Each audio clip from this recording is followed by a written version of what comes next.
Market Fresh, broadcasting live from San Luis Obispo. Here's your host, Randall White. It is the top of the hour here on Krush 92.5 FM. Great to have you with us, everyone. 5 o'clock sharp on this Thursday evening as we head into a very big weekend for San Luis Obispo County. This is SAVOR weekend. Sunset, Savor the Central Coast, and the whole party is kicking off as we speak right now at Hearst Castle. Of course, a Central Coast iconic structure and the location for the big party. Joining us on the Market Fresh live line right now is Stacy Jacob with Visit San Luis Obispo County and Sunset Savor the Central Coast. Hello, Stacy. You're at the party. Good evening. Yes, I'm here waiting for everyone to arrive. Oh, so the busloads of folk will start coming up the hill, and what will greet them? Well, we will be greeting them with a glass of local wines from San Luis Obispo County and a beautiful display by Buick. Actually, some of our guests could be shuttled up the hill tonight in a Buick. Oh, really? Which is very unusual. Typically, you have to get in one of those buses, to get up. That's right. So we have guests already making their way across the county in some of the coaches provided by Silverado and Hearst Castle. And some of our guests will be shuttled up by Buick, who is our auto sponsor for this year. Hey, I'm excited, first of all, that you were able to share a picture with us. For those of you watching online right now at eatdrinkexplore.com, you can see it. It is the pool with the band playing. So there's music there, too? There will be music tonight, and actually that band is on the pool. So we have created a special stage that is literally on the pool this year. So we're really, really excited to be kicking up our heels tonight to Steve McCain and Jazz on the Vine. Oh, that's very cool. And I imagine the food is going to be amazing. Absolutely. We have Chef Megan Loring of Lido Restaurant at the Dolphin Bay Resort here. And I just came through the catering area, and platters are being prepared. It's very exciting to be here right at the cusp of the event beginning. And so this is just the beginning of the whole weekend. What's the next big event? Well, those of you who might be at Farmers Market tonight, check out the SAVOR booth that will be there, because we are going to be promoting the SAVOR Run on Sunday morning, as well as the Sunset in the Vineyard at Vina Robles featuring Colby Calais. So those two are going to be being promoted tonight at Farmers Market. But, of course, the main event takes place on Saturday at Santa Margarita Ranch.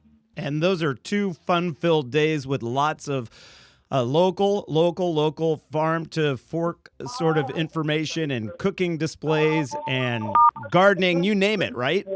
You got it. We've got it all happening this weekend, featuring Chef Michael Voltaggio, Chef Nathan Lyon, Sandra Lee will be there, Marcella Valadoy. I'm telling you that the lineup is tremendous, and they're all converging right here in San Luis Obispo County. You know who else is going to be there? Brigit Binns, and she joins us just after the commercial break to talk about tips on making a salad with substance, and also her role there in the farm-to-table venue at the big event Saturday and Sunday. That's right. We're so excited to have Brigit featuring that area. But also the new Travel and Adventure stage is going to be fantastic. And don't forget the Central Coast Pavilion. I swear this event just keeps getting better and better that each year that it goes on. We're speaking with Stacy Jacob. She is with Visit San Luis Obispo County and, of course, Sunset Savor the Central Coast, which is kicking off right now. She's joining us live from Hearst Castle, which, first off, I had no idea you could get cell service there, but thank goodness you can. So, hey, Stacy, thanks for joining us, and good luck at the big event tonight and the whole weekend long. Thanks, Randall. We'll see you soon. Tickets still available at savorcentralcoast.com. All right, just after a quick little commercial break here, we are going to be speaking with Central Coast Cookbook author Brigit Binns. She'll have a lot of great information for us. And those of you listening on Krush 92.5 FM right now, I apologize. Our show got off to a couple of minute or two late start there, but we're rolling now. You're listening to Market Fresh. It's Market Fresh on Krush 92.5 FM.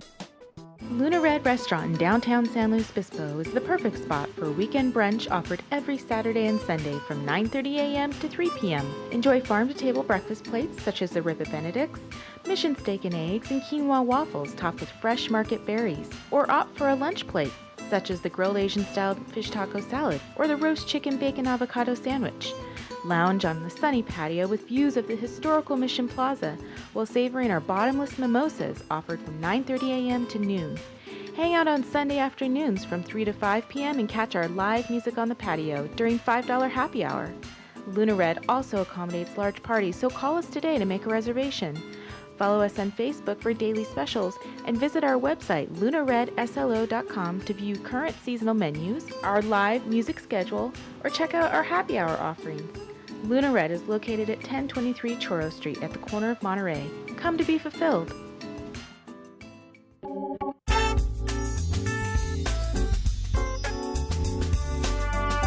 You're listening to the Eat, Drink, Explore Radio Network. Fabulous. Live with the very latest food, beverage, and travel trends. Amazing. Now here's the host of our show, Mr. Randall White. And a good day, everyone. Great, as always, to have you here. 6 minutes past the hour. I am your host, Randall White. This is the Market Fresh Hour. Eat, Drink, Explore Radio, California's #1 place to talk about our state's food and beverage scene with, as always, a local, seasonal, and sustainable focus. And we like to put you in touch with who's making your food, where it comes from, and then also give you some tips when it comes to the kitchen or when it comes to the grocery store or the farmer's market, wherever you may most likely shop. So later on today's program, we are learning some of the secrets to successfully financing a small farm. Our show often talks about the family-run operations here in California, those producing organic, pesticide-free, unique foods and artisanal products. But starting and sustaining one of these operations can be a struggle for the pocketbook at times, as you can imagine. Our guest is an expert in this area and can help you with some ways to find money where you didn't know it existed for financing a small farm. Then during our farmers market segment, we're headed to one of the 3 oldest still operating markets in the state. And not only is it still operating, but it is thriving beyond expectations.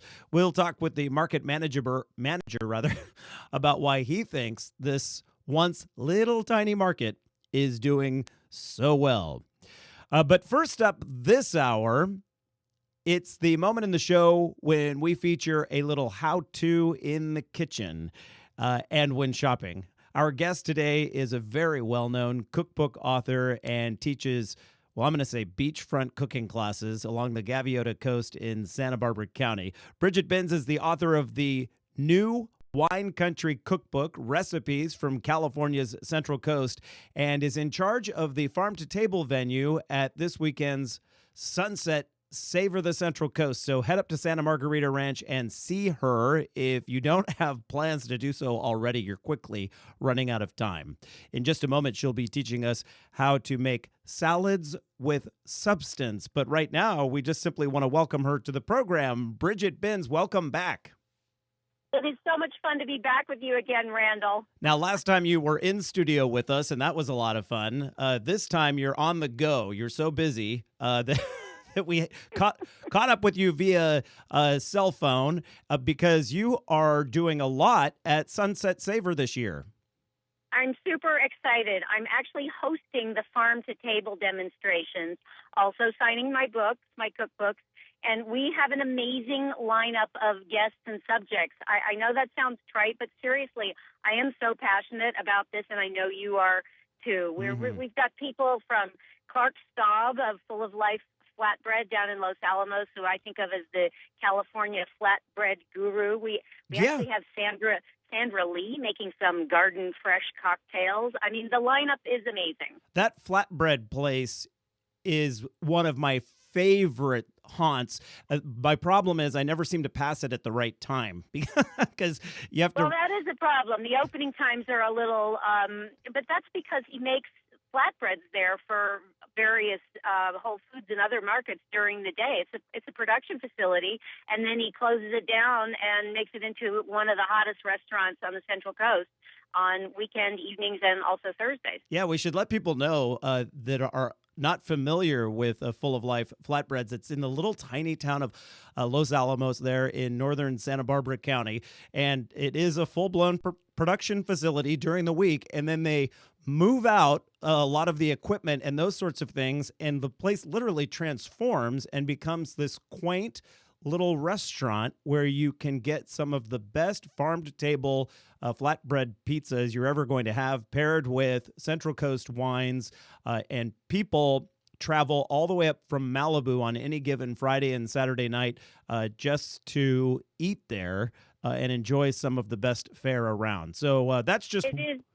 Yeah, you're right, Randall, and I think it's a very important place for us on the Central Coast. And he's not going to be flying under the radar for long because he's opening in Santa Barbara shortly as well. But he's like this Alice Waters of the Central Coast. Yeah, he's so passionate. He encourages his local people, and he actually helped me with my cookbook, the new Wine Country Cookbook. He is a big participant and it introduced me to a lot of the purveyors that I profiled in the book. And so your classes that you teach there along the Gaviota Coast are an extension of your cookbook and your beliefs when it comes to farm to table. Well, they absolutely are, but one small correction, I'm in Paso Robles. I did call it Refugio, which is named after Refugio Beach, but I'm not down in Gaviota. Oh, I'm so glad you corrected that. I'm sorry, Brigit. That's okay. I spent a lot of time at the Hollister Ranch when I was a kid, and so that name Refugio means a great deal to me. And I named my cooking classes after it. But we are in Paso Robles. Oh, well, that's perfect for people visiting wine country because you do a lot of pairing when it comes to the foods you produce. Well, this last class, Salads with Substance, that we're going to talk about, and it really fits right in with everything that you like to do as well. I had Tablas Creek pouring the wines, and I was so honored to have them come along. But it's a challenge, Salad is not the easiest thing to pair wine with, and he brought along their Vermentino and their Viognier and their Rosé, and we mixed and matched them with our 3 salads that we created, and it was fantastic. It was eye-opening for everybody in the class and me and the chef who taught the class. So here's the deal. That class was last Saturday, but because Brigit's on the show today, you're going to get those Salads with Substance tips that she handed out at her class coming up in the next segment. In the meantime, I will do my best not to interrupt you. You were telling me of all the great things going on at SAVOR, and I stopped you right after flatbread because I got so excited. Well, I don't blame you. I'm excited about it too. But and let's see, it's 4 days event. It is one of the nation's premier wine and food events. I mean, we're talking on a level with the Aspen Food and Wine Festival. This is so exciting for us to have this in this area. And have you ever been to Santa Margarita Ranch? I have. It's a very unique location. It's a special place. It's a truly special place in our county, undiscovered corner, soon, being more and more discovered every day. And it's full of winemakers, farmers, artisan purveyors, and everybody that's committed to working with the most flavorful ingredients and the freshest in the right seasons. The garden there, every year they create this garden that is an eye-opener. I mean, it's just going to make you want to run right home and start growing things. Well, anyone who's a regular reader of Sunset Magazine, which I grew up in a Sunset household, and now as an adult, I get the magazine as well, knows how creative the Sunset folks are. So if you can imagine, they're let loose on this ranch in the spring, even earlier than that, I believe, in the winter, to create this garden that comes to fruition just in time for Savor the Central Coast. All right, I hear the music playing, Brigit, so that means we're heading into the commercial break right now, and we will be back in just a moment. Brigit's going to give her give us her salads with substance tips in just a moment here on Eat, Drink, Explore Radio. Back in just a moment. Gary and Marcy Eberly of Eberly Winery invite you to a Harvest Festival dinner in the Caves with top chef Trey Wilcox. Friday, October 18th at 6 p.m. Chef Trey Wilcox has won numerous awards, both locally and nationally, and was named one of Food and Wine's best new chefs. Wilcox is all too familiar with the world of chefs and their egos. He was on Top Chef after all, but has no patience with famous for being famous shtick. He would rather just be known for his cooking, and his food is delicious. A perfect blend with Eberly's award-winning wines in the backdrop of their famous caves. Get ready for an amazing dining experience during Harvest Festival. Call Eberly Winery today. 238-9607. That's 238-9607. Dinner in the Caves at Eberly Winery with top chef Trey Wilcox. For more information, log on to eberlywinery.com. Dinner in the Caves on Friday, October 18th during Harvest Festival at Eberly. Located on Highway 46, just 3 miles east of the 101 in the heart of Paso Robles wine country. The award-winning Sunset Savor the Central Coast is once again set to highlight San Luis Obispo County this September 26th to the 29th. Many of your favorite events are returning to the lineup, as well as some new ways to play. Don't miss Sunset in the Vineyard on Saturday, September 28th at the Vina Robles Amphitheater. Start the night under a star-filled Paso Robles sky with a food and wine reception. Celebrity chef Michael Voltaggio will be on hand for a special book signing, and Grammy Award-winning Kobe Calais will perform her hit songs.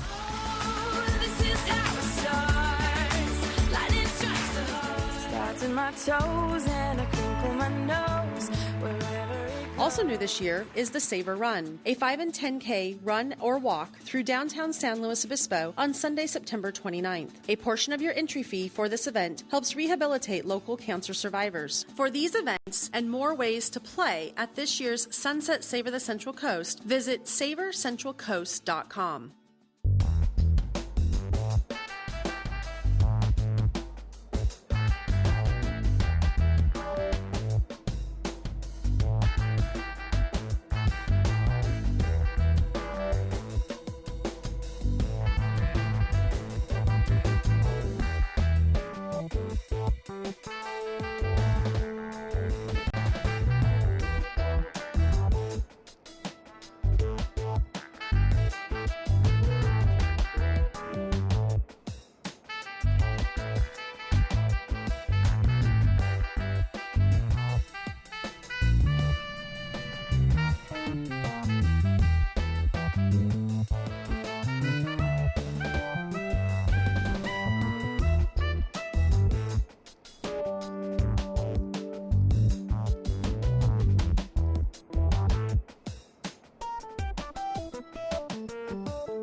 And welcome back to the program, everyone. Great to have you here. 19 minutes past the hour. I am your host, Randall White, and you are listening to Eat, Drink, Explore Radio's Market Fresh Hour.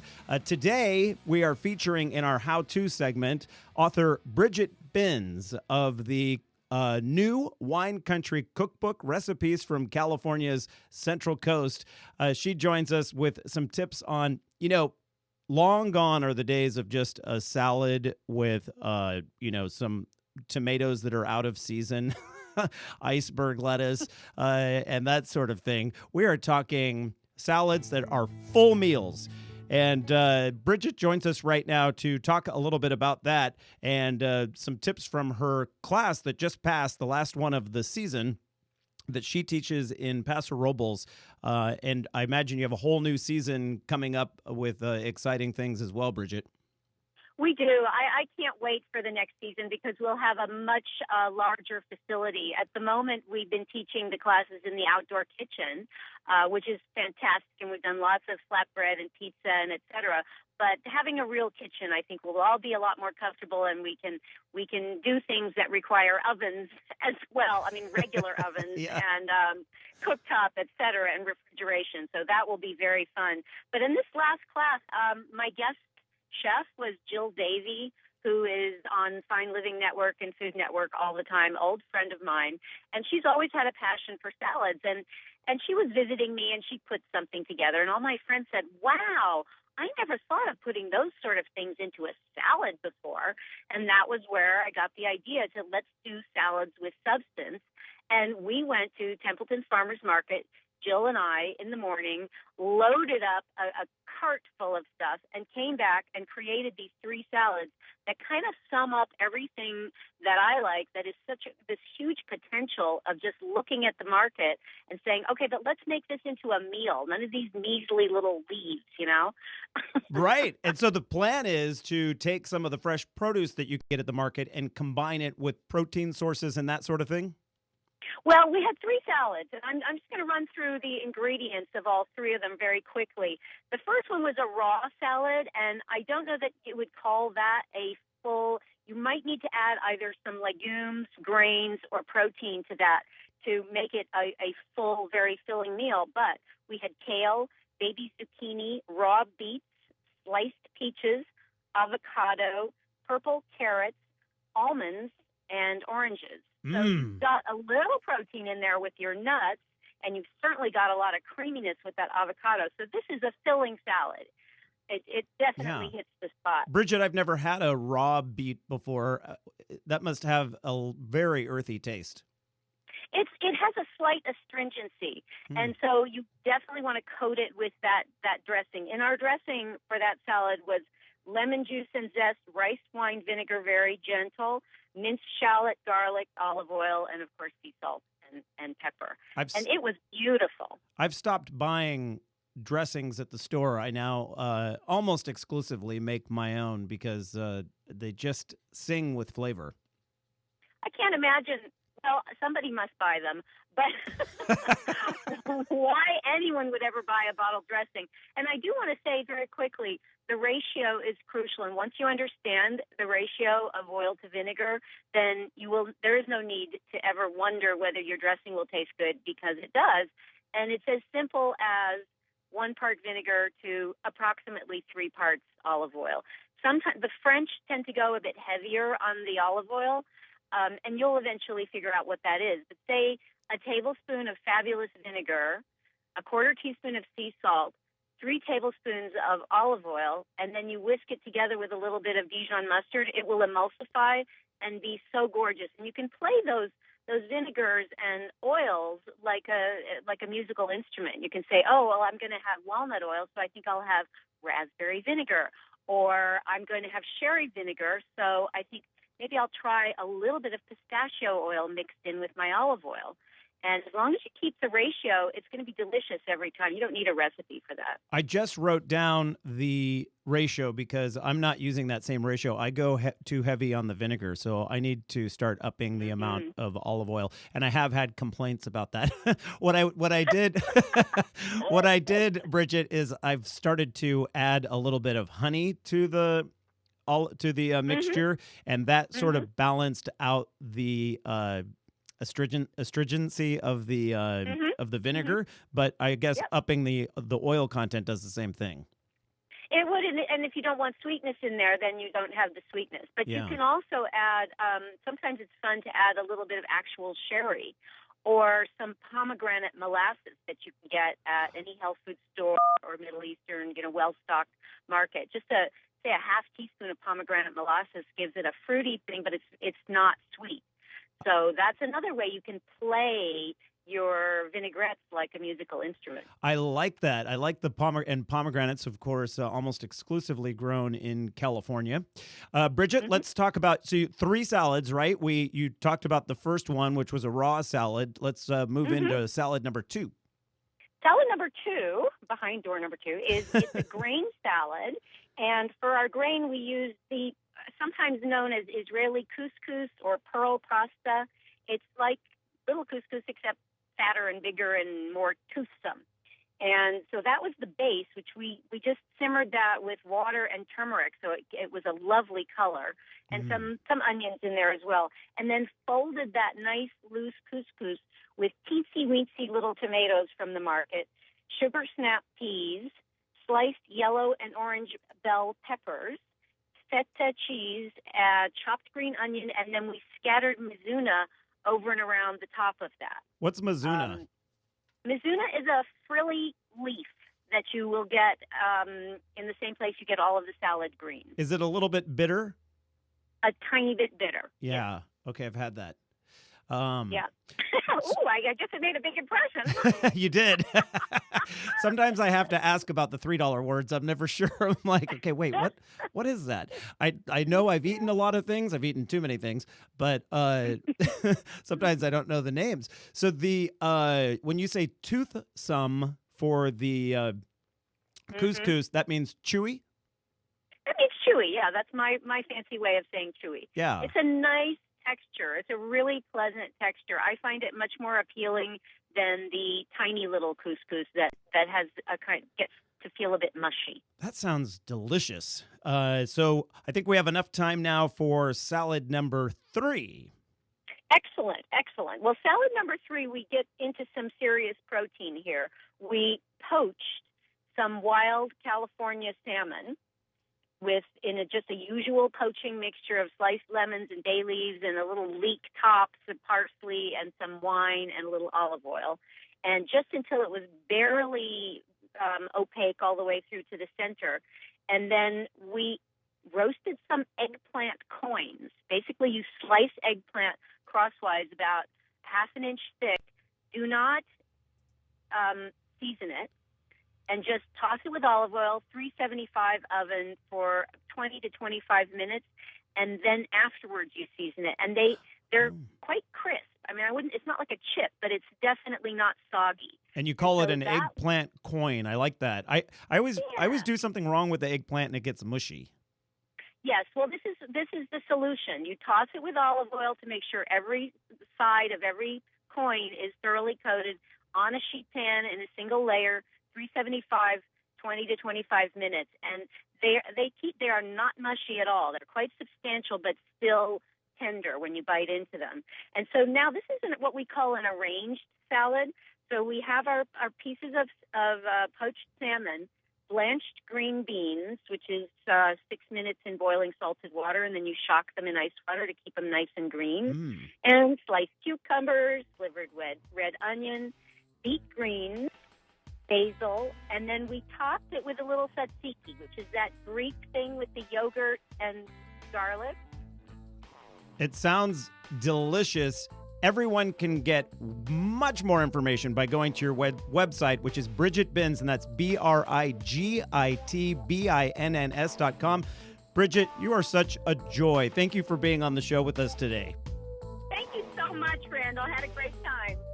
She's the best. All right, everyone, go see her at Savor the Central Coast, SavorCentralCoast.com. Luna Red Restaurant in downtown San Luis Obispo is the perfect spot for weekend brunch offered every Saturday and Sunday from 9:30 a.m. to 3 p.m. Enjoy farm-to-table breakfast plates such as the Ribba Benedicts, mission steak and eggs, and quinoa waffles topped with fresh market berries. Or opt for a lunch plate such as the grilled Asian-style fish taco salad or the roast chicken bacon avocado sandwich. Lounge on the sunny patio with views of the historical Mission Plaza while savoring our bottomless mimosas offered from 9:30 a.m. to noon. Hang out on Sunday afternoons from 3 to 5 p.m. and catch our live music on the patio during $5 happy hour. Luna Red also accommodates large parties, so call us today to make a reservation. Follow us on Facebook for daily specials and visit our website, lunaredslo.com, to view current seasonal menus, our live music schedule, or check out our happy hour offerings. Luna Red is located at 1023 Choro Street at the corner of Monterey. Come to be fulfilled.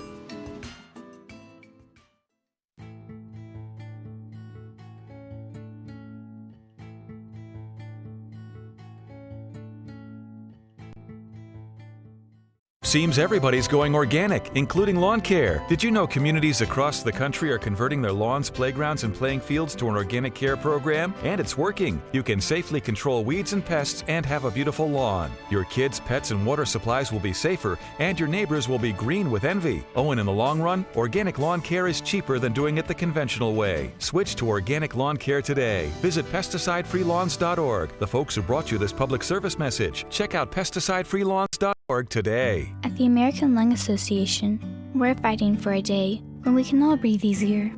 We're fighting for clear skies over every city and healthy lungs throughout the country. We're fighting to free millions of Americans from the addictive grip of tobacco and the devastating effects of lung disease. The American Lung Association isn't just fighting for air, we're fighting for all the things that make it worth breathing, and we can use your help. See what you can do at fightingforair.org.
And welcome back to the Eat, Drink, Explore Radio Network's Market Fresh Hour. I am your host, Randall White.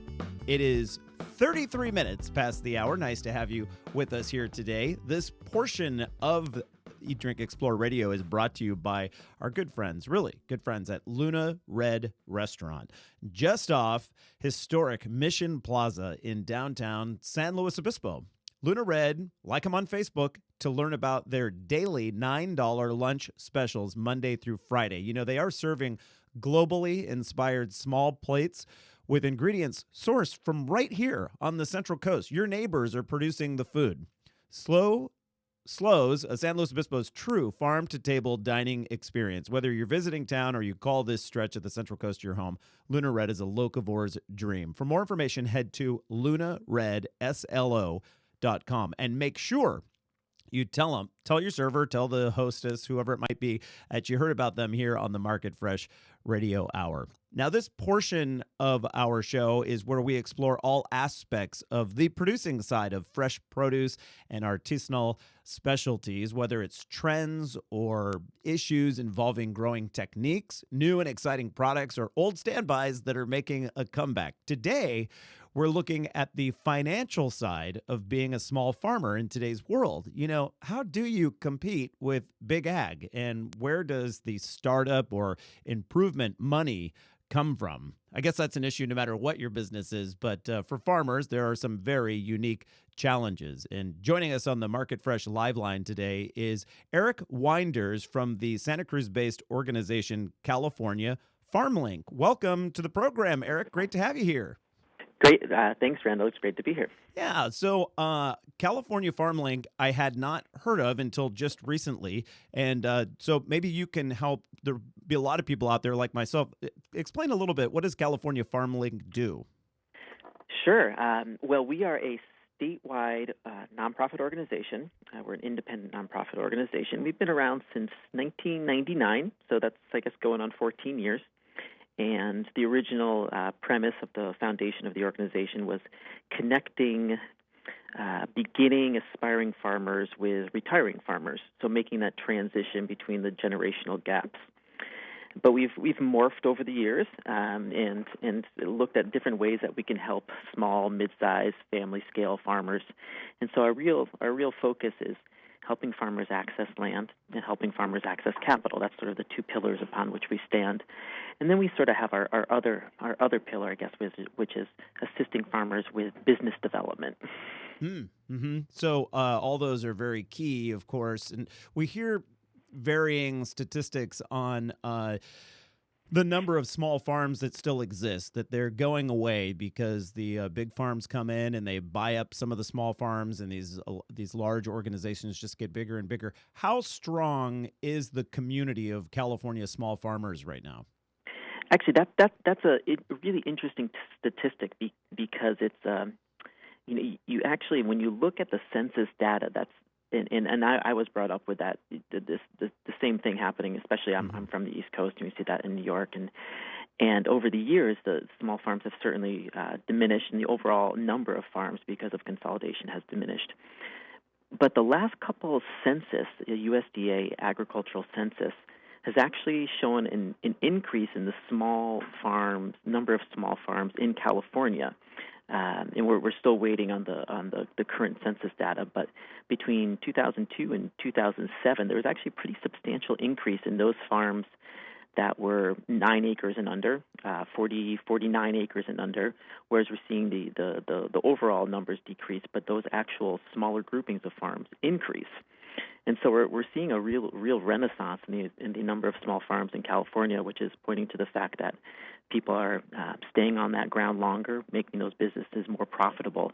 And it's that sense that we get, probably a gut sense, when we see more farmers market, more farm-to-table type restaurant operations, more CSA operations. We sort of sense that when we're out there in the world, but the data actually is supporting that. That sort of gut sense that small farms are actually fairly strong. I'm not saying it's a really easy business or anything like that, but there's actually been a really strong renaissance in the small farm community. I'm so happy to hear that, because like you said, you sense it when you're out there and you hear about it a lot and you see it on menus constantly, that this comes from this little, the apples that you're having as part of your dessert today, come from a small family run farm. And I always think to myself, well, how many of those are there really left? Mm-hmm. So I'm happy to hear that they're growing. Yeah. It's and again, it's not, you look at those numbers and there's obviously a lot of those are basic numbers. Yeah. Maybe there's I think the increase was almost 700 farms between small farms under 9 acres. I think that's it. I could be off a little bit. Yeah, what's the cutoff? Obviously, but go ahead. What's the cutoff? Where what's considered a small farm or a medium-sized farm, and then at what point does it become, and in some cases I would imagine they're still family-run operations, but they just have a really big operation, Exactly. Actually, so there's no cutoff on the acreage in terms of defining a small farm. It's actually defined on the gross revenue of the farm itself. So in most cases, and I believe the USDA is the same, it's considered to be a small farm if you gross $250,000 or under, and then I believe mid-scale is. They might have raised it last year. It was prior $750,000, and they might have raised that to up to $1 million for their definition. So it's on that level, it's based on the actual revenue. But I think most of us think of it in terms of acreage. Obviously, under 10 acres is definitely considered a small operation. Although they may, because of whatever they're doing there, they may be considered a mid-scale operation in terms of their revenue if they're producing a very high-value crop or have an incredible value-added operation that may increase the revenue, whatever it may be. So it's I guess it's a little bit of a moving target on the acreage side, but there's sort of those official definitions and more the definitions that we can actually see when we see farms or visit farms in terms of the actual acreage size. So Eric, there are people listening right now in Santa Cruz County, Monterey County, San Luis Obispo, San Benito, all these really heavy ag areas that I would imagine have a large concentration of these small farms that you talk about. And they may be people that are thinking about getting into this because, like you said, the numbers are growing. So there are people that are moving into this realm. And then there's others that just need a little help right now to get over the hump. Maybe some of their equipment is antiquated or they want to, switch to organic or whatever it may be. There's a financial burden. And California FarmLink can step in and help at this point.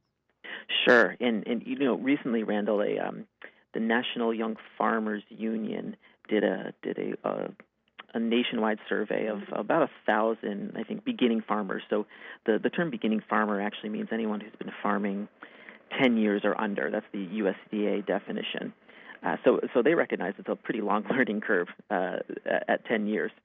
And so the National Young Farmers Coalition, or Union, did a survey a few years ago, and they found that access to capital was one of the most significant barriers for success. Yeah. And it's definitely, as any startup or small business, people know that capital is hard to come by, but specifically it's very hard to come by for farmers. Because you're dealing with land, and you're dealing with land in California. I mean, that is the pot of gold.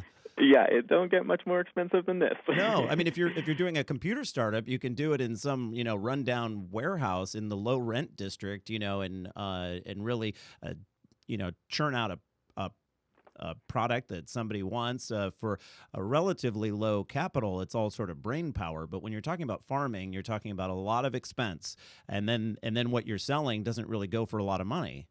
Yeah, exactly. And so, one of and again, I grew up in a whole different part of the country, obviously upstate New York, with a different set of land values. But out here, it's specifically along the coast of California, people in general don't say, hey, I'm going to start farming, I'm going to buy a piece of property. They say, I'm going to start farming, where can I lease some good land? Right. And so, leasing's become a very good strategy for beginning farmers and for the short term and for the long term. And so recognizing that, California FarmLink said, okay, we see that people need capital. It's really hard to get capital for just the regular operating and equipment costs. And so we started our loan program about 6 years ago, and we took it in-house 2 years ago, and we are an FSA guaranteed lender, which is the USDA's Farm Service Agency. So we have a guaranteed lending program. And so when we said, hey, folks need some money. They're looking for money for lease rates, for paying labor, for any sort of operating costs, boxes, irrigation, as well as trucks and tractors. And so we started focusing our resources on providing small farmers with that sort of capital. Anytime that you dip your toe in the federal leasing waters, there is going to be enough paperwork to fill a room.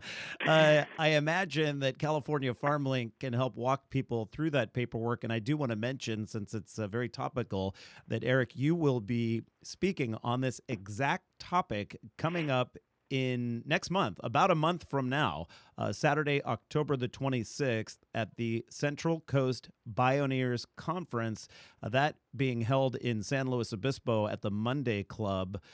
They can come speak to you, and if anyone has further questions after listening to you today, they can address you personally, right, and say, what do I do?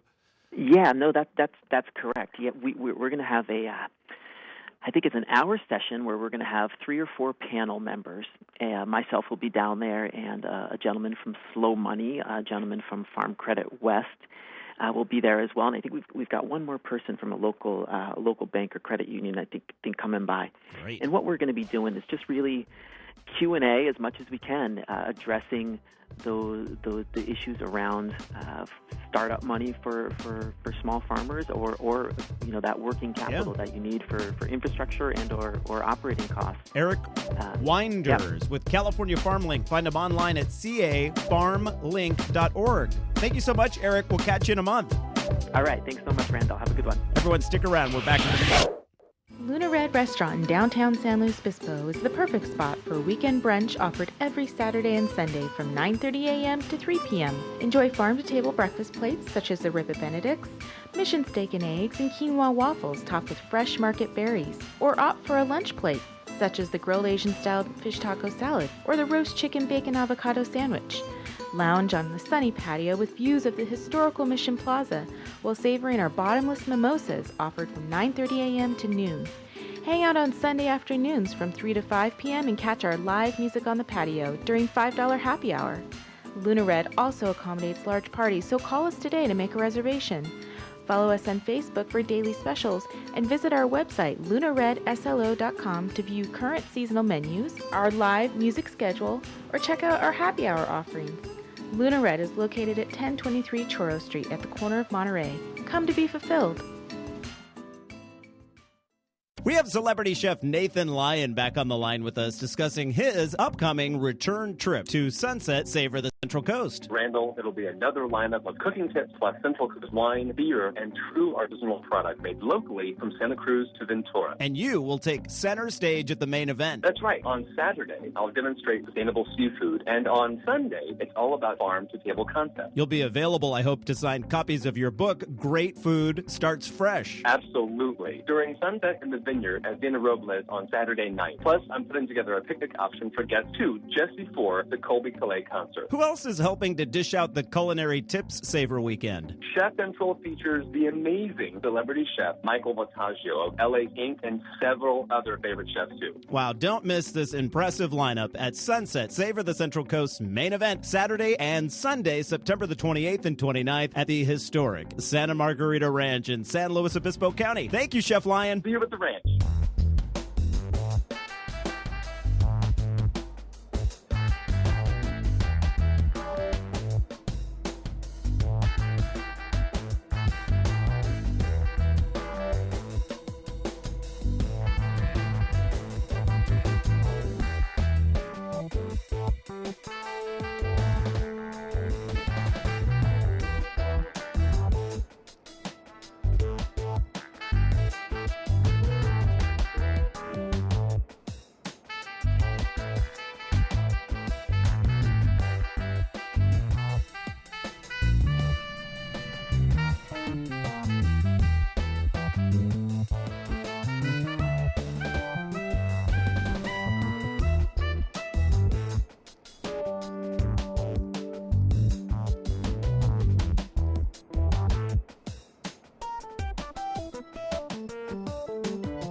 And welcome back to the program. It's now 49 minutes past the hour. Time for the final segment here of the Eat, Drink, Explore Market Fresh Hour.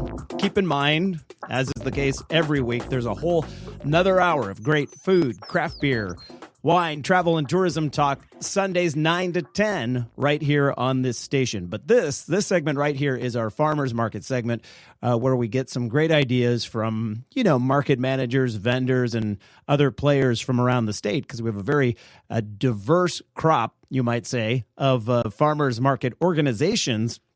And today we are speaking with the administrator for one of the oldest still operating farmers markets in the state and one that continues to grow in popularity, and I mean by significant leaps each calendar year. The San Luis Obispo Saturday Morning Market, and that market is held in the Cost Plus parking lot just off Delidio and Madonna Roads from 8 to 10:45 each Saturday morning. Peter Jankay is the Market Association Administrator with the San Luis Obispo County Farmers Market Association. Find them online at slocountyfarmers.org and joins us on the live line right now. Hey, Peter. Hi, how are you doing? Fantastic. I see you at the Saturday morning market just about every week when I'm in town. And it's one of those markets, right, where you are bound to run into someone you know. I would say that's a very good observation. So, yeah, I mean, seriously, when I do the loop, because I kind of do it in a Circle 8 fashion to get through the market, at least on every leg of that Circle 8, I'm stopping and talking to somebody for 5 to 10 minutes. So you kind of have to almost factor that into your shopping time. Well, something that we may be bringing up here is that the farmers market, that Saturday morning one at the World Market Embassy Suites lot, I think when people just walk in there and then they just close their eyes for a minute and listen, there's that kind of buzz. It's just that really dynamic, friendly people are talking with each other. Like you says, is you bump into people that you see every week. You bump into people you haven't seen in a year. It's become a lifestyle there. And even people that you don't know, if you're visiting or you're new to town, the vendors themselves are willing to chat with you and really talk about the produce.